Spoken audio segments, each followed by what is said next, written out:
জীবনটা একবার তেজপাত হয়ে গেল রে। আকলির মার কাছে 2,500 টাকা একটু যৌতুক চাইলাম। এই যৌতুক দিবি নে ঠিক আছে, তাই বলে নারী নির্যাতন কে দিবি? এই আমি এখন এই বনে বাদারে ঘুরে ঘুরে বেড়াচ্ছি, কনে যাই কি করি, কখন আবার পুলিশ এসে হাজির হয় আমি তো বুঝতে পারছি না কনে যাব এখন। ওই আমার কানা ওই তোমার বাবারে পুলিশ বাহিনী চলে এসেছে রে, এখন কি করি? আরে বাবা রে, আমি কি, এই তোমরা এখানে বসো, আমরা ওদিক সামনে ঘুরে আসি, রান্নার ব্যবস্থা করো। আরে বাবা, এই তো উইকেট দেখতে যাওয়ার 2-3 মিনিট। এই যা, এই করু নিয়ে আয়, কাঠ কেটে নিয়ে আয়, রান্না করতে হবে।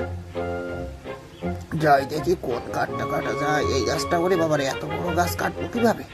দেখো একটা ছোট গাছ আছে, ওইটা কাটা যায় কি দেখি।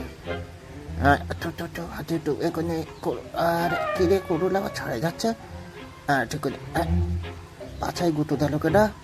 আরে না, গাছ লেগে গেছে। বাবা কি করি, এ তো করুন না একদম। কি না ইয়ে, হ্যাঁ দেখি মাথায় এক বাড়ি গেছি, এই আরেকটা বাড়ি গেছি।